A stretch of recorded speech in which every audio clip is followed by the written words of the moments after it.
What's up, fam? I'm your host, Jack Sedderman. Joining me today, as always, my coach and longtime best friend, Abe Granoff. Abe, is Joel Embiid's knee on your mind today? Well, duh. First and foremost, it's been on my mind for the last week, nonstop, every minute of the day, going to bed at night, waking up, looking at LCL research, but we'll get into that. What's really on my mind today, Jack, is today I learned that there's a different type of human being out there, and they're weird. I spent my Sunday in Hoboken with my brother and sister-in-law, hanging out with my niece. Good family time, watched the Knicks Heat game there. I'm holding my niece, who is now February, March, a little over 3 months old, I think. Maybe 2, almost 3 months old. She's being all cute and stuff, just a little baby. Vomits everywhere on my chest. Vomits everywhere. I jumped, I was startled, and then I was like, oh, whatever, she's a baby, that's what she does. So I come home, I'm on the phone with my mother, and she was like, did you go hang out with the baby today? And I'm like, yeah.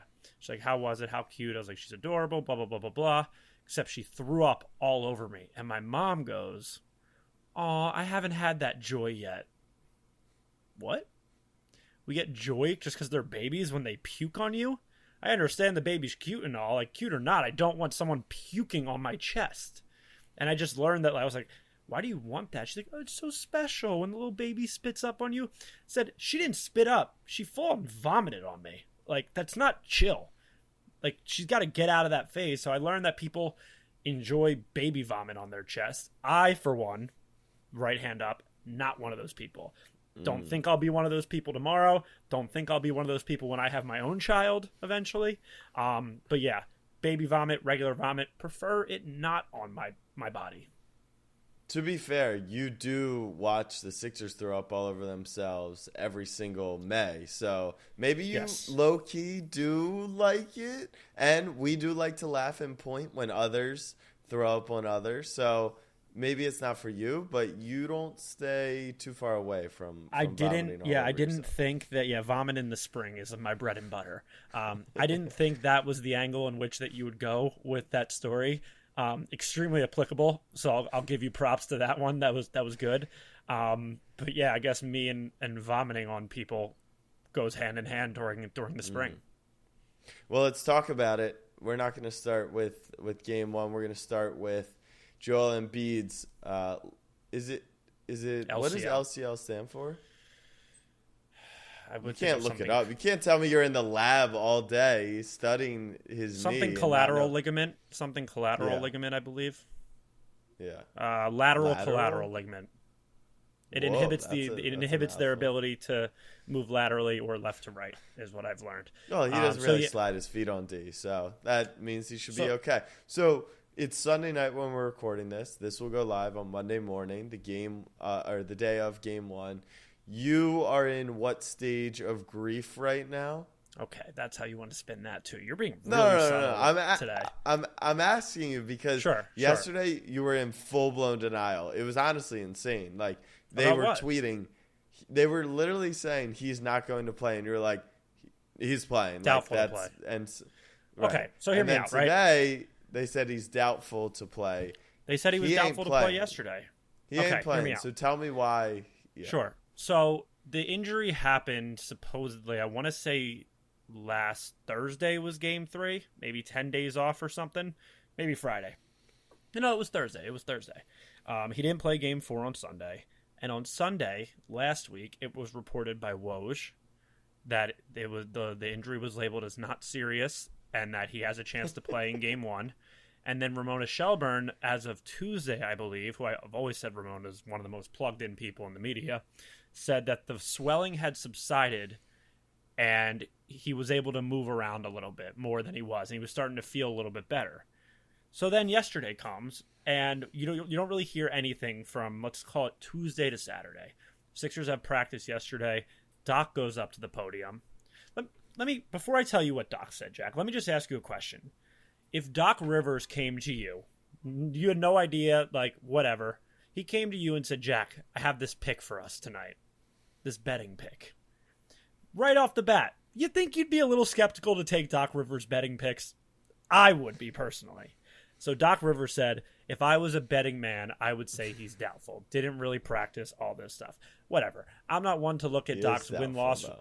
I'm not one to look at Doc's win-loss record, units up, units down. All I'm saying is that it's not James Franklin numbers, right? Right, exactly. All I'm saying with that is if Doc Rivers gave me a betting pick, I wouldn't be the most confident in that betting pick. But he did hit that. He didn't hit yet. I mean, he said if I were betting, he'll hit if he doesn't play. Yeah, no, but if he said play. Joel would be doubtful, and he is listed doubtful, so he did kind of hit that. Well, no, you have to hit it if he doesn't play. Got it. I still think there is and you can call it delusion, you can call it a stage of grief. I still firmly in my heart of hearts believe that Joel has a chance to play tomorrow. The reason I think that is because historically, he's been doubtful several times, as you can imagine, prior to a playoff game. He's also played in almost all of those games, including Game 3 of Miami last year when we were already down 2-0, came back and we won that game. And I know people are saying, like, even if Joel were to play, right, he's not 100%. It's better than nothing. Joel Embiid's presence on that basketball court is enough to make an impact in the game in the Sixers' favor, whether or not he is 100% the MVP Joel Embiid that we've seen. And then you see clips come out. If what? If it's a pain management, if it's a no risk of re-injury, right? That's where things change. And I'm not the doctor here, but I would imagine a ligament injury in the knee for a 7'1", 280-pound man probably isn't just a pain tolerance thing. But I actually don't. But that's the thing, Jack. I totally agree with you, right? If it was a pain tolerance, simply pain tolerance, I think we're both in agreement Joel would be out there, right? Yeah. So that's where I get lost in all these reportings, is because it was reported that all the swelling and everything had gone down. He was starting to feel a lot better. And then it seemed like in the last 48 hours is when things got dark and the quotes started coming out. Everyone's kind of saying something without saying something. And it's just it could have re-swelled. And also, like, you watched Julius Randle at pregame today and it was like, oh, he's going to play. He looks perfectly fine. There's just a different level that you need to be at in the playoffs. So let's say I think he's a betting man. Do you want to? But you wouldn't bet. Well, I know you're hot right now, so I don't want your betting picks in regards to this situation. I've seen the slips and they're fluorescent green. So please maybe stick away from this one. Okay. Listen, if Joel doesn't play tomorrow, it puts a damper on the series, right? The series price has already gone to -500 in Boston's favor. I'm not going to sit here and say that we can win a series without Joel Embiid against Boston. Like I said, I'm ignorant. Yeah. I'm not ignorant to the fact that I am ignorant. You're saying, but that's not yet, right? But we can win a game without him in this series. It just has to be tomorrow. Like, that's the confidence that you need. You have to go out and win Game 1 against Boston. I think if the Sixers come out tomorrow and they're absolutely flat, you have over a week off, the team doesn't have the energy, and then, like, Joel Embiid not being out there should light a flame under everybody's ass. I think we can go into Boston and take one without Joel Embiid. I've been listening to Celtics podcasts. All I've heard from Celtics fans is they do great against adversity, right, where their backs were kind of against the wall going back to Atlanta in Game 6, and they are not great against prosperity or when things are going in their favor. AKA, they have the 3-1 series lead at home. DeJounte Murray's out. And this is not just me saying this. This is Boston fans. This has been a recurring cycle throughout the entire season. You get a close game against them. You've got Joe Mazzulla versus Doc Rivers in late game situations. It could be fun. What does that mean? It could be fun. It could be fun. It's who will puke on their chest harder. Here's nervous? Abe's game plan for tomorrow. Fuck it, we ball. And you know what? That's what I'm saying. That's what I'm saying. No. James Harden has played well against Boston this year. Very, very, very well. Tyrese Maxey, not so much. So you're saying his player points prop of 24.5 might be a little high? Maxey's is 24.5. I mean, he's going to be chucking. And he got confidence in him at the end of that Brooklyn series. So, listen, I'm not going to sit here and pick the Sixers in a series in which I don't know how many games Joel is going to play. What I am going to do is say that we can very well win Game 1 in Boston tomorrow without Joel. We can very well win Game 1 with Joel. And I think, call me crazy, but I saw you tweet this today, Jack. Win or lose tomorrow, 7-game series are long. They are long. So Just long. because you go into Boston tomorrow and you're a 10.5 point dog and you lose doesn't mean the series is over, right? Let me give more context to that tweet though. Sure. 7-game series are long, which They're way favors the longer better team. Which favors the better team. Now, if your belief is that Joel Embiid will be back game 2 and you're the better team, then they're long. That is if my you believe that he okay. Then if others, let's say others listening or Philly fans believe that Boston's the better team and Joel Embiid won't be back till 3 or 4, then it could be a short series. What's the scheduling of this series? Game 2 would be Wednesday, every right? other day. Every other day no until break? game 7. Until game You're 7 kidding. every other day. Swear. Do you know when game 3 of the Knicks series is? 1 was Sunday. 2 will be on Tuesday. Saturday. 2 will be on Tuesday. Yeah. It jumps to Saturday. Yeah, so we've Jimmy got every other and Julius's ankles will be well elevated by that was the discussion that I've put out there. It was like, did I want Boston to finish out in 5 so the series would start earlier and play yesterday, and Joel definitely wouldn't have played, but he would have had up until game 2, which would have been tomorrow, and then up until Thursday for game 3, which would have been another 3 days. Or do you want to give the big fella rest up until the series? But I've said enough. I think Joel is going to play tomorrow in my heart of hearts. I pray he does. I don't think this is a series, in my opinion, regardless. But going into game 1 tomorrow, you don't. If Joel was out for the series, you would. We don't have a chance to win. Yeah. Okay. All right. We don't have a chance to win. Clear. I don't think he's going to, and I don't think anyone does. But I do want to hear your thoughts on the series. Albeit, let's say Joel plays tomorrow. Joel doesn't play, but is back game 2. Joel doesn't play games 1 and 2. What do you think? I don't know if he'll be back game 2. You're talking a lot about game 1. Could Philly win the game? Obviously, it's a game of basketball. It's a round ball that bounces 4 times on Sundays. And I think that but what it sounds like from you is that if they lose game 1, then they're in serious trouble. Like, you're not really talking game 2. Now, game 2 is not up, so that might be the reason. But if they go down 2-0, and Joel is not 100%. I already have Boston winning the series. I think the odds kind of indicate that.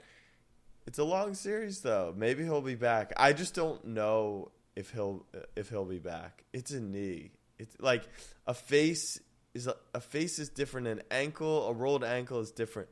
A knee ligament. But hey, he played through the meniscus, right? So I guess there's some hope. I would get it out of your head, and I would get it out of the Sixers players' heads ASAP. He's not playing tomorrow. There's no shot he plays tomorrow. Remember when De'Aaron Fox a few games ago was listed as doubtful a day before the game? He was. It was a finger though, and I get it. And it was what game was it? Game 5, I think. Game 5 or game 6. I think it was game 5. So. This game, it was similar to how Heat fans are now talking about our series is, you know what, pack it up, shoot 43s and see what happens, but let's not burn it here because if he re-injures it, we're dead. If Joel plays and he looks good and we lose, well, then what do we do? Where do we go from there? So I don't think he'll play, but I hope he does. I think, for basketball, it'll be a better series. Let's move to the Bakers. Game 1. Please, Joel. Game 1 goes down. Knicks up 11 after the first quarter, up 5 at half, and then just got smoked down. The second half, did not shoot the ball well, did not handle the ball well, barely rebounded the ball well. For all those people who were in the camp of, the Knicks are better without Julius Randle, no, they're not. They're better at times when Obi Toppin's on the floor. But when Obi Toppin's taking up 35 minutes and has to share the floor with Josh Hart and RJ Barrett, they're in trouble because they can't space and shoot. So I'm actually genuinely not worried. And that's not even with the Butler's ankle coming into the picture. I think Julius will be back for game 3. He has pretty much an entire week of rest to get there. It sounds like Butler's probably not going to play in game 2, or if he does, he won't be 100%. The Knicks should be able to win that game, and then it's 1-1. I really do not buy like the home court advantage of Miami, like stealing one. Like I'm not. It's not out of the realm of possibilities that we can go to Miami and win one game, no. And once you win that one game, the series is flipped back, and you got home court advantage. So I obviously would have loved to win game one, but the panic button is far from being hit. And I'll say this. I don't even think game two is a must win. That's how confident I am. Without Jimmy Butler? Yes. If Jimmy doesn't play, you could frame it as a must win. It's 1,000% a must win. It's not. Okay. That's what I'm saying. It's not. That's how confident I am that if and when Julius Randle comes back, we're the better team. Could they make shots and we can miss shots in 4 of the 7 games? Obviously. Could Jimmy go ballistic one game? Could, it was Lowry and Vincent today. Could it be Robinson and Strus on Tuesday? And absolutely, that's how Miami wins games. Bam could have 30 one night, a triple-double. I'm not naive to that. But I'm not sitting here where if I were the Suns, we'll move to the Suns. If I'm the Suns, I'm concerned. I don't really see the answer for Phoenix because of the way they play. They get outscored by 30 points in game one from the three-point line, and they just don't shoot threes. They attempted 15 threes. The Nuggets shot like 30-something threes. I don't see a path back for the Suns. They have no depth. Kevin Durant had 15 in the first quarter. Devin Booker had 15 in a quarter and a half in the second half. DeAndre Ayton had 14 in the first half, and it wasn't competitive. And it was close, but at no point did it look like the Suns were ever going to win that game. Jokic played well. Murray obviously played super, super well late, but Porter Jr. didn't score in the second half, and Gordon shot the ball really well. Gordon shot the ball. So I don't know. Did you watch that game? Or can I comment on the Knicks? Is that allowed? Yeah. Am I allowed to comment on the Knicks Heat? Thank you. I appreciate it. This game kind of went the way that I think the entire series is going to go. When you look at the Knicks and the Heat, they both have stars, but it's not a series like Denver and Phoenix where it's built on star power, right? And right. Who's ever going to win this series, in my opinion, is game by game. It's going to be outside of Brunson, Randall, Butler. Which team's role players are going to step up? And today, it was Miami. However, the one cause for concern, the one glimmer of hope that I think Knicks can leave with today is obviously the Butler injury. That's what they can hold on to. I will counter. No, that's not true. What I'll counter with is losing game one in the fashion that you did is worrisome in my opinion because we know what they say: role players at home, and it was the role players on the road for the Heat today. That's kind of how I view it. Okay. But listen, whoever role players show up in game two, that's probably who wins the game. And I think that's who wins every series. But that's what the series comes down to. For me, it's not let's keep Jimmy Butler below 40 points and then we'll win every game. It's keep the other guys below 15 points every game and then you'll win. If I'm a Knicks fan, I think I'm fine with Jimmy going to get 45 against us. It's can you make sure Gabe Vincent's 2 of 8 from 3? Can you make sure Duncan Robinson is 0 of 4 from 3? Can you make sure Kyle Lowry has 8 points and the fattest butt on the court? And those are stats. That's kind of where it is. And today it was Gabe Vincent and it was Kyle Lowry. And I don't have enough faith in the Knicks role players compared to the Heat based off experience and just that in general to the point where I think that the Knicks can win this series. If Jimmy Butler didn't get hurt today and the Heat won the way they did, I would be sitting here saying the Knicks have a very hard uphill battle to win this series. But because of the situation that did occur today and the predicament that the Heat are in with Jimmy Butler and his ankle, I think we're right back to where this series started, in my opinion, in that it's a coin flip. Yeah, it's a coin flip by the odds. I hear you on the role players on the road versus at home. RJ Barrett was fairly good today. Well, it's RJ Barrett. He's not a role player. Barrett was fairly good. That's true. I just think I don't know if it's just a Knicks thing. I don't know if it's Randall on the playoffs thing. They're your boys. Don't. No. I'm saying, when Giannis is out. And trust me, Randall is nowhere on the Giannis level. But to your point, wasn't Randall horrible last series when he did play? Yeah. He's been horrible in every playoff series of his career too. You're pretty much saying if Butler's out or hurt, the series is over, right? If Butler were out for the series, would you ever pick the Heat? They could still win some games, but you'd probably be rolling with the Knicks. Mm-hmm. Correct. Same with Embiid, right? We're talking about Embiid. I understand he doesn't play to that level in the playoffs, but like Julius Randle will be back, I think. For sure. And he's the second best player on the team. Like, that's a huge fucking loss and a huge gain when he comes back. So I just don't think that's accounted for enough. Butler, but it's brutal, these playoffs. Embiid's hurt, Butler, Randall, I'm sure everybody there's else. Other people. Yeah, day-to-day Davis, I'm sure, is not making it through 7 games of Draymond Green flopping around. But, all right, answer my question. Any concern for the Suns? Or you just chalk that up to game 1? I chalk it up to game 1 against the 1 seed on the road in their building, and that's going to happen. That's what the odds indicated. To your point about they don't shoot threes and KD played well, like the Suns know who they are and everyone knows who the Suns are. They're going to kill you with their star power at the top. It's going to be 40 from Booker, 30 from Kevin Durant, and then 6 and 7 here from Josh Okogie and other people. And if Booker and Durant aren't getting these efficient 30-point games, then they're probably burnt toast in this series. But am I here to say that? That's my point. Even if they are, right? Let's stack points, right? Let's try, because Denver, whether you like Jokic or not, whether you think he can play defense, a Jokic-led offense is putting up 110 plus points a game. Because the Suns aren't an elite defense by any stretch, even with Durant playing really well defensively last night.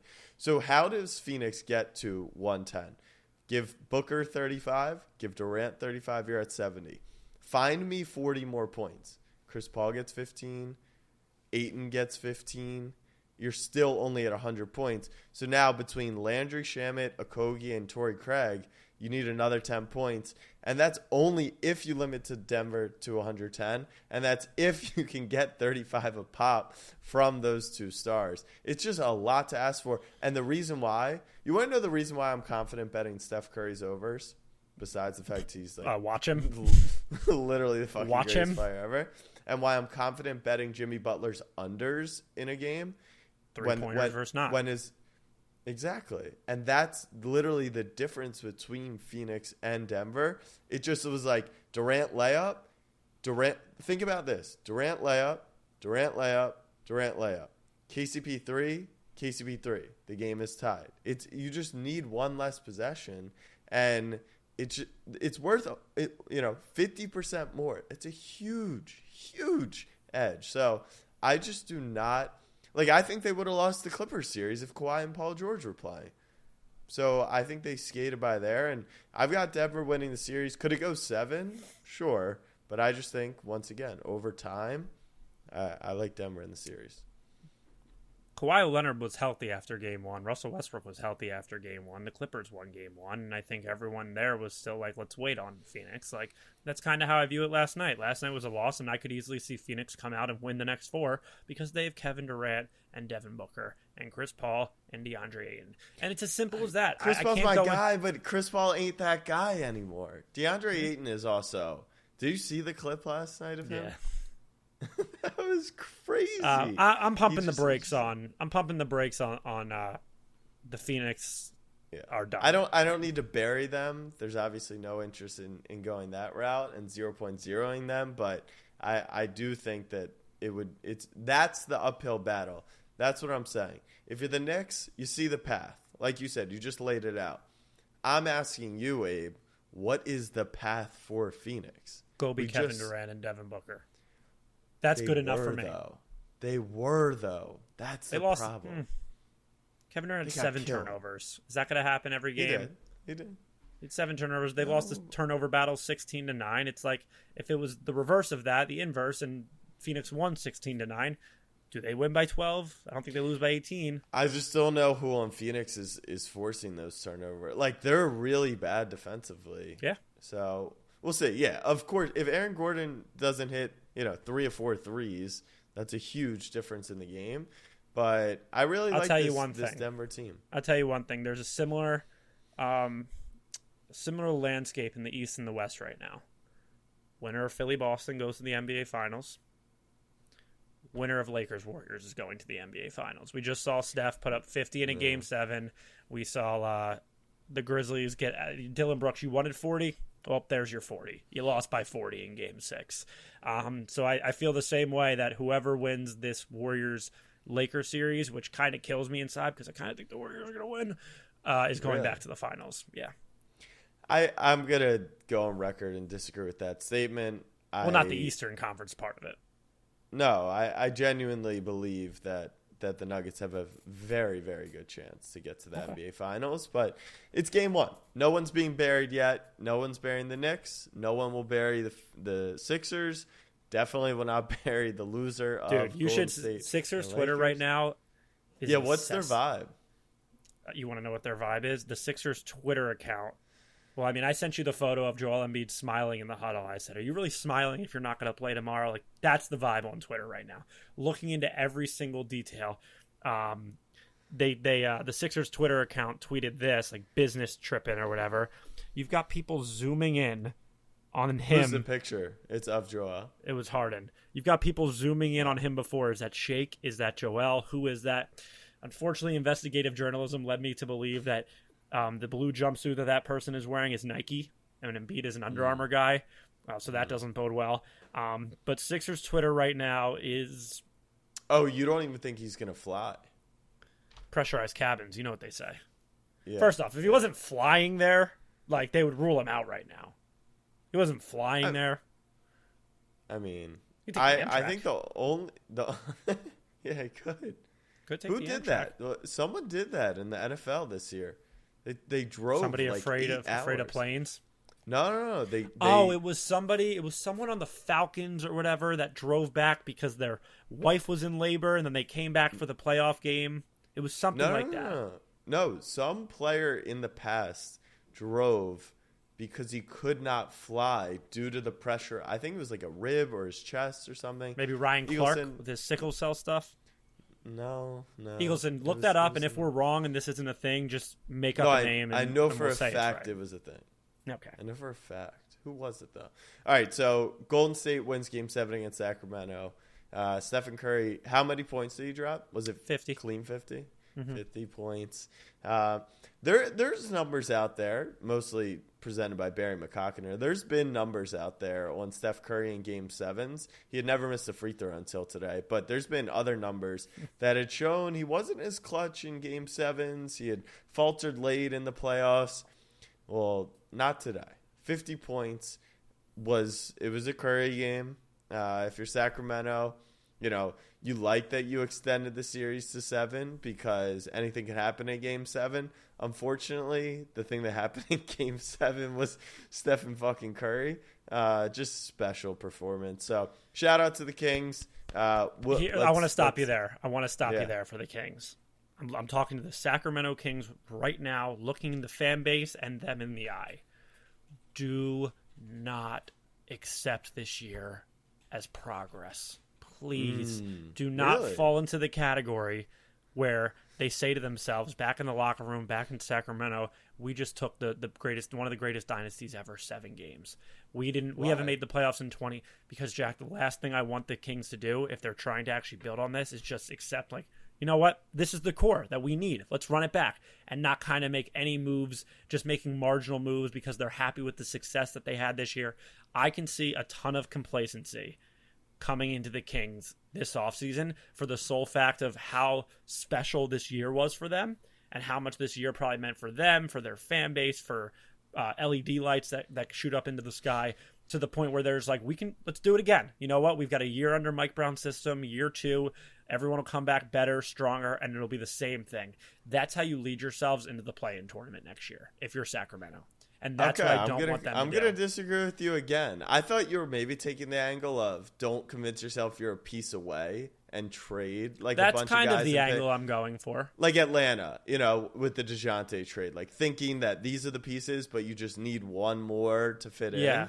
I wouldn't say that's necessary. Like, they got young, good pieces. Now, they're not a championship team, but I don't see any reason why they couldn't be back, not at the 2 seed, but back deep, into the playoffs. I guess you're right. I guess what I am saying is don't think that you're DeJounte Murray away.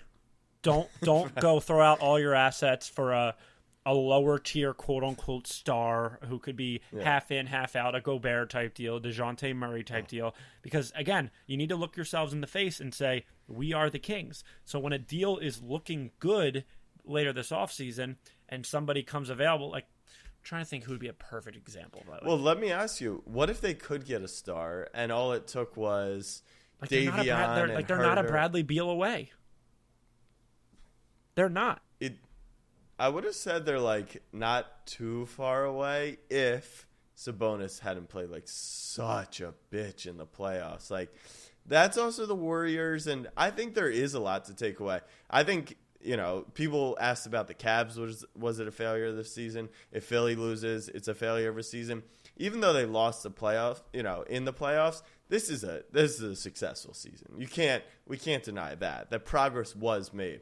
But I'm with you. If they added Bradley Beal, I don't think that I'm talking, sack down, I'll see you in June. Right. So I would stay with the core for another year and see like who kind of takes that leap. Is Keegan Murray a top 5 pick that kind of jumps to that next level? Can Monk sustain this and be a 6th man of the year? Is Kevin Huerter actually good or not? You know, there's some questions to be asked, but I think a snaps and for sure I'll go hot take for all the people who are going to tweet. It's okay. We'll be back. I think the Kings will be back into the playoffs next year. I think they have a good enough squad that can get it done, and at least until someone adjusts. The way they play, like they just shoot the shit out of the ball, and you can win a lot of games that way because no one wants to play any defense. So shout out to the Kings, but it does lead us to hopefully not, but definitely a good chance the last time we'll get the Stephen Curry versus LeBron James rivalry in the playoffs. I think a rivalry entails the other side winning as well. That's why people talk about Celtics-Sixers rivalry, and Joel's like, they just beat our ass every time. What's their rivalry? Bron got the biggest one, so he's got one. Curry's got the others, or the Warriors do. Their experience showed in Game 7 against the Kings. There's no doubt about that. Kevon Looney is probably like the Dennis Rodman of this dynasty now. I mean, he had 10 offensive. He had a double-double of rebounds, 10 offensive and 10 defensive. Never seen that before. Who you got? Warriors have home court. They're the higher seed. Who do you got? All I want to do in this series, it'll start at 10:30 every single night, or 10:40 if it's on ESPN. Can we just please limit the amount of gluck that we show on camera between LeBron and Draymond? That's all. I'm not worried about that. The amount of talking like this with the shirt over their nose, with the extreme daps, the handshakes, the big hugs, jogging away from each other. Ugh, it's so toxic, that type of, what's the word I'm looking for? Bromance that these two have. It's disgusting. I said it before the playoffs started. I was like, if Wiggins is back, could the Warriors actually like do this shit again? And I mean, Steph just had 50, right? And you never know day in and day out where Anthony Davis is going to be. I think that the Lakers are athletic enough to move around the perimeter with the Warriors, and they have that type of pedigree to the point where they can switch and they can send different looks at Steph and everything. It's going to come down to Anthony Davis.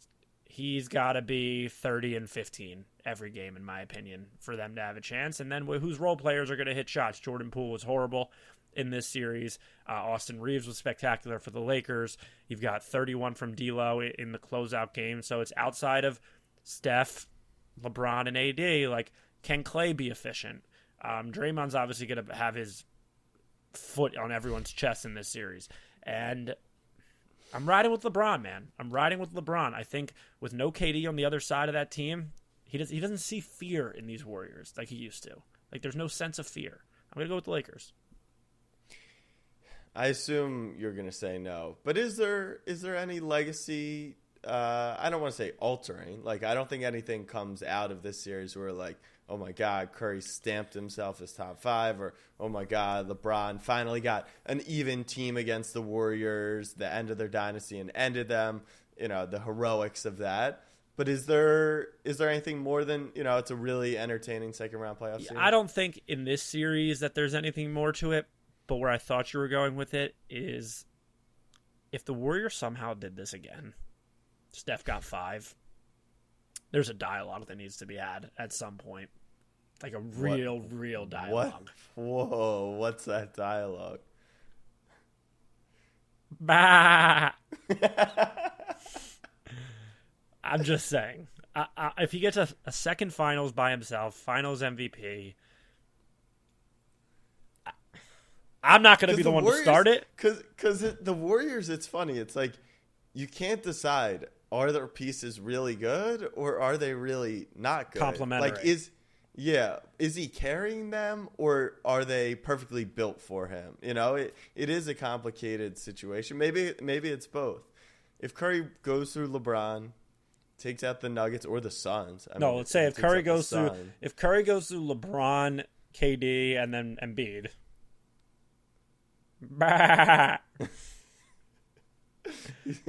He's not the GOAT, but I will say, we love the year 20 and 38-year-old LeBron. Curry's like 35, and it doesn't get talked about. Like, he's doing this at a really old age for what is considered probably his best, as a point guard too, an aging point guard as well. I'm excited for this series. It sucks that it's always going to be at 10 o'clock on the East Coast or whatever, but this is going to be a fun one. It's kind of going to give us 2000 babies some nostalgia, I feel like.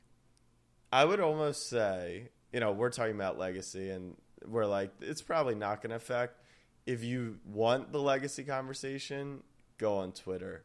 Every play is going to be under a microscope about how this affects each player's legacy. If you if you have a hard stance on LeBron or Curry, don't go on Twitter. You will be miserable because it is going to get be in the mix. Painful. Get involved. Get active. So painful. Jack's Kermit the Frog. Right. I'm Kermit the Frog with a hood on. Don't go on Twitter. Go on Twitter. All right, that's the NBA playoffs as they stand heading into the month of May, the fun month of the NBA playoffs. Let's talk NFL draft. First of all, shout out to our guys in the draft series. All have found a home. Let's read off a list. I think we have a list here. We've got Clifford going to the Packers. We've got Caleb Murphy to Tennessee, I believe. Let me just bring it up so I don't botch it one more time. We had two Seattle. Boykin was so at Seattle. Sean Clifford to Green Bay. Caleb Murphy as an undrafted free agent to the Titans. Lance Boykin as an undrafted free agent to Seattle. Mike Morris out of Michigan was drafted to Seattle as well. And Tyler Scott, the wide receiver from Cincinnati, is headed to Chicago. So the bump does its thing as per usual. These guys have an uphill battle, some of them as undrafted free agents, but while they have the odds against them, probably they have the bump for them. And if you're going into a training camp, that's as confident as you could be looking around to your fellow rookie classes. So snaps for the 2023 snapback draft class. Yes, and shout out Sean Clifford, 5th round pick for the Packers. Some are calling him the pale Aaron Rodgers, just saying. But let's talk about who has the best odds of being a Philadelphia Eagle. Anyone who has a scholarship to the University of Georgia, the Philadelphia Georgia A. How do you spell Eagles? The Eagle. L-E-S. Yeah. The Eagles Twitter account, as of right now, the bio says Phila Georgia Bull Eagles or Georgia-Delphia Eagle Dogs. So that's where we're at right now. The Eagles good. draft. When's the Eagles NFC Championship rings come out? So the Eagles draft Jalen Carter in the first round, Nolan Smith in the first round. They get Kelly Ringo in the third round, I believe, the cornerback. Keely Ringo. Very lasso. Keely. Yeah. And then they go ahead and Howie Roseman trades a 4th round pick for DeAndre Swift. I genuinely think that Howie Roseman, the organization, is officially just leaning into the bit. Like they weren't in on Swift, found out he went to Georgia and said, fuck it, send a 4th. Let's just have some fun with this. I'm all for it. You've got a running back room now of DeAndre Swift, Rashad Penny, Trey Sermon, Kenneth Gainwell, all this stuff. It just shows that the Eagles are a good organization. They've got 5 running backs, albeit DeAndre Swift is probably good, if not better than Miles Sanders when he's healthy, for like $6 million, and Miles Sanders is making $5 million. Howie Roseman has shut me up time and time again. And if you've got a healthy DeAndre Swift in this lineup, a Philly boy, born and raised in Philadelphia, coming back with his Georgia Bulldogs, I mean, the Georgia-Delphia Bull Eagles are a force to be reckoned with in the NFC this year. So I, for one, as an Eagles fan, and as well as Eagles Twitter, was ecstatic at what Howie Roseman did this week, because that's what Sixers Twitter was happy about, is that Howie kind of took our attention away from what was going on. Now that the draft has kind of subsided, we're zooming in on little photos and looking for Nike and Under Armour make logos. A trade at like 6 p.m. tomorrow to really. If the Eagles, I need the Eagles to get D-Hop by like 7:29 tomorrow, and we'll be straight. Yeah, I think of a fun weekend for the Eagles without a doubt. A series of moves that it's hard to be against them, and I think some of them will probably work out. Could we nitpick and be like, yeah, but DeAndre Swift and Rashad Penny are super injury prone? Of course. Could you Of course. That's the thing I was thinking about was like, let's look at every year's draft class statistically, and let's say like Ohio State sends 5, Bama sends 5, Georgia sends 6. Statistically, how many of those guys from one college, albeit on different teams, are going to hit? I think Howie Roseman kind of like rolled the dice and said like, Georgia has a 75% clip of hitting, so let's just draft all of them and one of them will be bad, rather than trying to get cute and say like, oh, let's pick this guy from the Pac-12, let's get this guy from the Big Ten. So it could be chess versus checkers. All I know is that there are going to be a lot of Georgia jerseys in Lincoln Financial Field, and I am officially, I know I was a Bama plus money guy, I am officially declaring my stance as Georgia football fan. Well, good luck to you next season, because Bama plays Texas early, and that's a quick L. So it's good to get off that train as you can. Who is let's go to our internet graphic of the week, because we're staying in the draft. Name a rookie fantasy sleeper coming out of the draft. Before we do that, I do want to give a shout out to Will Levis. What did you think of his celebration of getting drafted? It was a little so I saw the clip without audio. Was there audio involved? What did he say? I think he screamed. Yeah, like, fuck you, all the other 31 teams? It's what it looked like. Yeah. I'm cool with it. He got drafted. Like, it seemed like it was more of a fuck you to everybody else, more than celebrating in the moment, which was a little bit weird. But I said it before and I'll say it again. Like, rare times in history do these guys that are quote unquote supposed to go top that drop all the way. They're dropping for a reason, is what I'm gonna say about Will Levis. And the team that took a chance on the guy that was dropping last year took the chance on the guy that's dropping this year, the Tennessee Titans, with Malik Willis and with Will Levis. This is obviously gonna light a fire under his ass. What did you make of Levis not going back to the green room on night 2? Because there was a lot of talk about should he go didn't back. Have a hotel. No, people were like, no. There was a big conversation because like Geno Smith went back, Darius Slay went back, DK Metcalf went back when they were invited. And it's like walking across that stage is kind of special. I think the funniest part of an old clip resurfaced this weekend saying Levis would not go to the draft if he knew he wasn't going to be guaranteed round 1. I think his agent screwed him. I would not be surprised. I think he believed that too. And his agent probably said, hey, we got you lined up in the top 15. You're looking at 4. You're looking at 2. Because, he's getting that information from teams, and they're going to tell him because he knows the agent's going to tell people, and that's how that stuff travels. But, no, I don't care that he didn't go back. I wouldn't have gone back. ESPN I would have. There was probably free food. Yeah. Yeah.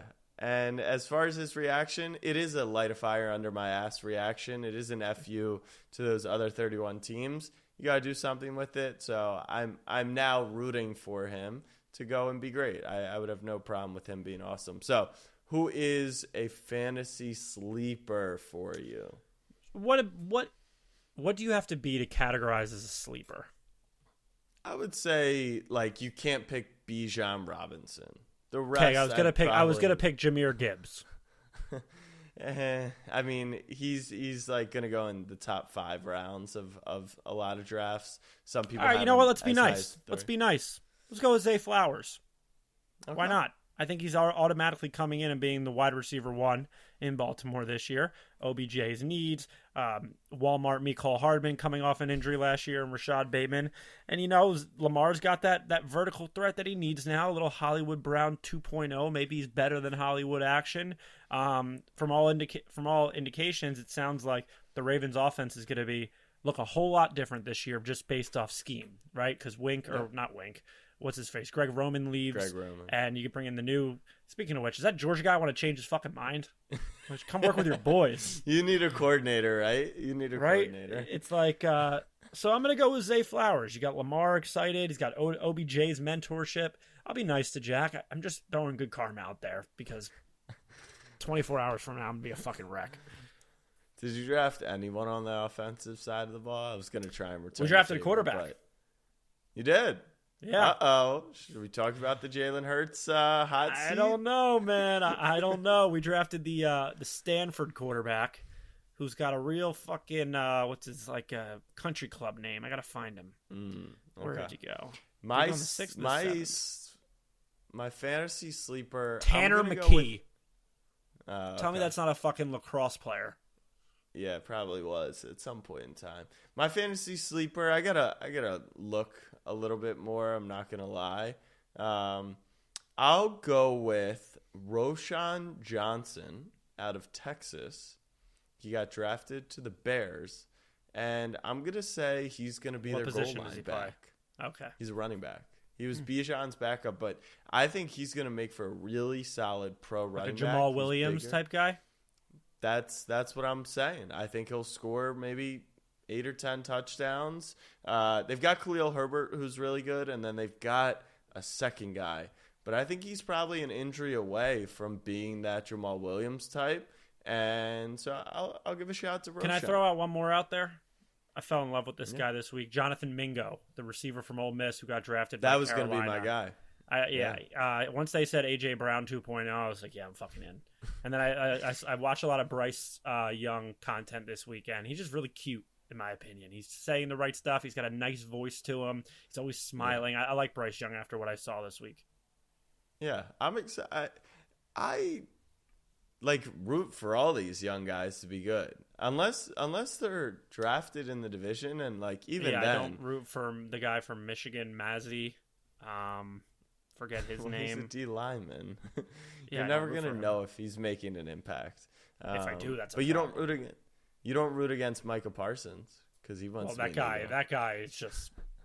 Did anyone this weekend want to be an Eagle more than? Shouldn't he be the Cuck of the week?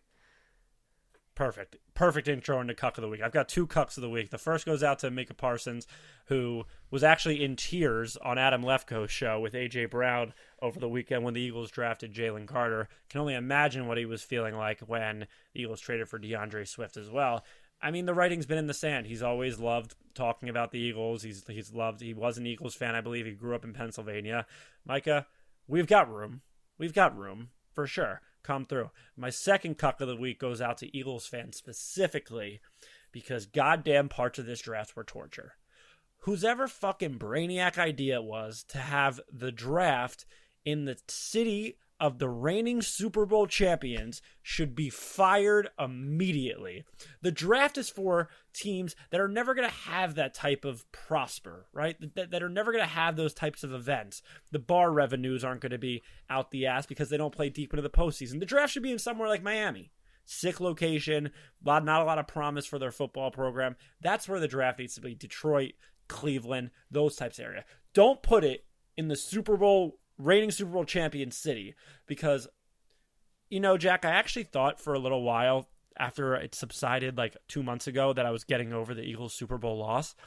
When the draft started and they introed Mahomes and Kelsey and they were bukkakeing that trophy together on stage, licking it up and down, doing sexual motions with it, it was like someone took a rusty knife, made a tiny little incision in my chest, didn't really put it in other than a quarter of an inch, and just started wiggling it around so that just the hot freaking blade messed with the blood.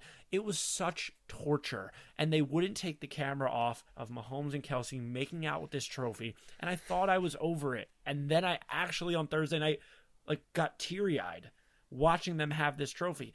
And then later in the draft, you got Chiefs fucking superfan James Droz announcing a pick, and he just has to throw some salt in the wound in my stomach with Philadelphia Eagles. What happened? That was funny and applicable in February. You don't need to bring it back out at the draft. It was just torture watching the amount of Super Bowl content that they had in Kansas City this week. And it felt like watching your wife be with another man. It really did. My wife being the trophy, the Lombardi trophy. It was torture. Take some time after the pod. Go look at the responses to Travis Kelce. They're calling him maybe Walmart Gronk. They're saying he's a little childish, chugging beers, 30 years old. Payless Dalton Kincaid is what I like to call him. My cuck of the week is an easy one. Grizzlies, and I think Ja accepted it. Dylan Brooks accepted it. It's not really this. I'll almost give the Grizzlies a lot of credit for the laughs should have been bigger. It actually should have been like an all-time Twitter thing where people were just piling on. I don't know if enough people cared, but you get the Ja saying, we're fine in the West. You got Dylan Brooks doing whatever the hell he did. The most unlikable team goes out to LeBron's team in 6 games. And, yeah, the Grizzlies, you can't talk all that trash and not win a playoff series. I know the injuries. They are a good team. If they were healthy, that series is more competitive. I'm not even saying they're going to win it. It's more competitive. But the Grizzlies overall, you are our cuck. They probably got humbled pretty quickly. But you said one thing that Ja's kind of dealing with it and Dylan Brooks is kind of dealing with it. Bullshit. I'll commend Ja for getting up on the podium, and he got asked about the fine in the West comments. He's like, yeah, I said it. I know I'm going to have to deal with it. Fine. That's whatever. And then he literally said a lot of my off the court distractions probably played a role. He took responsibility there too. Who didn't take fucking responsibility to the tune of a $25,000 fine is that gross-looking Dylan fucking Brooks, who just skips media sessions every time his little team loses. He's an unrestricted free agent now, and I hope he likes China. That's how I feel about him. Trash. I love that China's become the new thing, and Cancun too. It's so clear, the jokes now. It's like, you suck, you go to China. You lose in the playoffs, you go to Cancun. Which is a pretty good gig. Imagine you have to lose and go to China? That would suck. Think about, Dylan Brooks does after Cancun, but think about the marketing that's done for Cancun. Because players Sandals actually Cancun is probably lit. Sixers fans are probably in February looking every May into maybe I'll go see Joel on the beach or something, and they're booking flights ahead.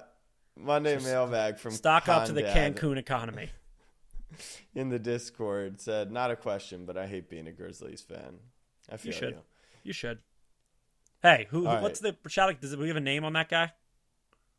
Condad. Here's newsflash. Unless you're a Warriors fan, chances are you hate your team. Like in the last 10 years. That's fair. Yeah. All right. Here we go. This is a big moment. This is big. You gotta show love for this. Everyone get on your feet. Get on your feet, now. Baby. Let's for go, the first baby. time in his lifetime, the Toronto Maple Leafs are playing in the second round.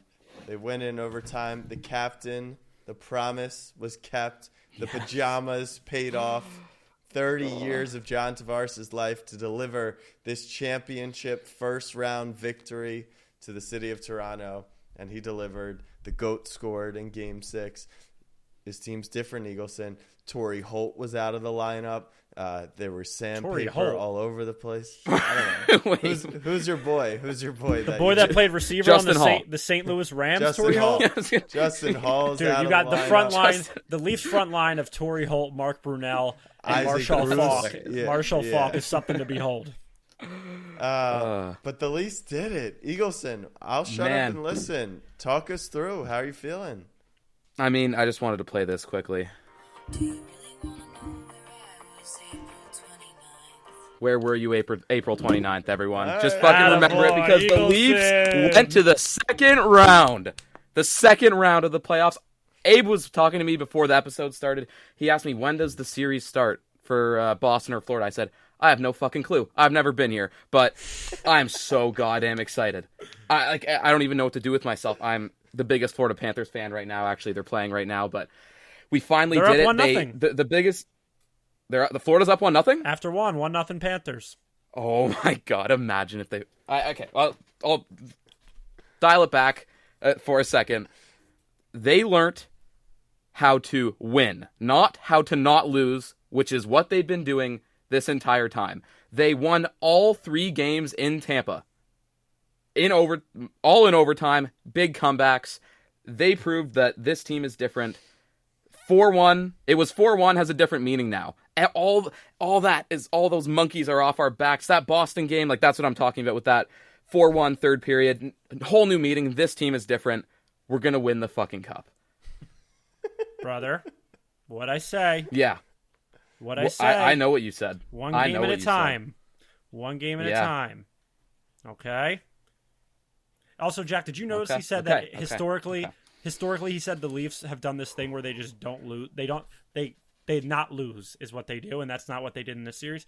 Pretty sure historically all they did was lose. No. You get what I was trying. I was trying to say. They're always playing to not lose. This series, they decided we're playing to fucking win. They played so much more aggressive throughout that entire game. Like you could just tell that instead of playing back, and even Keefe. So I talked about Justin Hall. He needs to come out of the lineup for that game. He not only took out Justin Hall, but he also took out 2 other guys, which that usually doesn't happen in a playoff game like that drastic of changes. And he did it, and it fucking worked. Like, so is the difference between this team? Is the difference between this team and teams in the past the manager, coach? What do they call him? Skipper. Skipper.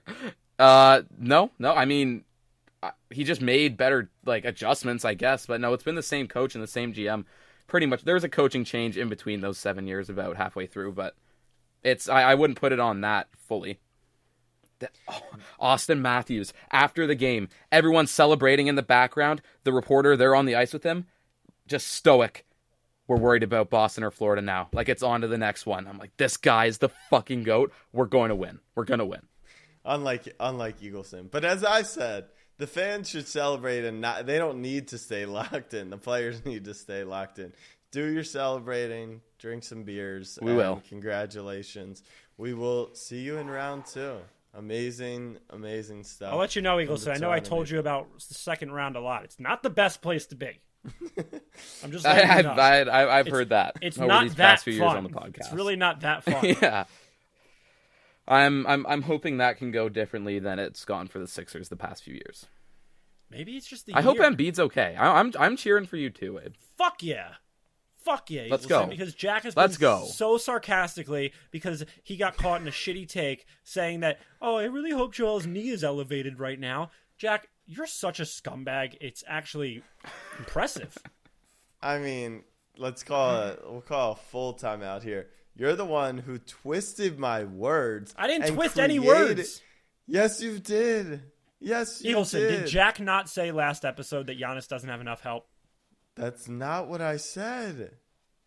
I don't know if that's what he said exactly. We'll have to check the tape on that. I don't think that was exactly what he said. Thank you. Check the tape though. But in the midst of Jack and I arguing in the background about that take, he also admitted that James Harden is a star and Drew Holiday isn't. So you take it in and go and leave it. You know. The setup by me was nice. We'll see how that star plays tomorrow night. Let's go. Right. Let's go. Game 1. Second round. Game 1 of round 2. Look at us, boys. Both of you guys. The Paul Reed meme. Look at us. Bunch of second round boys. Well, we're down 0-1. But still feeling good over here. Still feeling good. Dude, we're tied 0-0 right. and we're feeling worse than you are. That's true. Congratulations to the Leafs. Congrats to the Eagles on a great draft. Congratulations to all of our draft pod peeps. And we will, Abe, when do you leave on Wednesday? Yeah, if anyone is in Denver and wants to hang out, I'll be in Denver from Wednesday to Saturday. We'll get a pod going out at some point, maybe if I have to in the hotel. If anyone has any Denver recs, places I got to hit, restaurants I got to hit, good places for... What's Denver known for? Other than Vorp and Raptor. Altitude. Yeah, altitude. So if anyone wants to breathe oxygen with me, hit me up. Isn't there some weird thing with the Denver airport? Lack thereof. Yes. Denver airport. Yo, Abe, you should I actually. feel like I've heard about that. You should hit a little grass and do some YouTube of the Denver airport. Some really cool conspiracy theories on it. Okay. Like, actually, some Like pretty ones that fucking might crazy scare me? ones. Yeah. Yeah. I don't know if they'll like freak you out, but like so real. One of those where it's like wait, this is real. Like what's going on here? But I don't think it'll necessarily. If I wear a GoPro, can you have your editors put something together? Abe cracks Denver. You're not conspiracy actually. theories? I don't think you're going to be able to get to where the conspiracies happen because they've covered them up. Sounds like any a great challenge. Conspiracy. All right, fam. Have an amazing week. We will talk to you all later this week. Much love. Peace. Go Cats.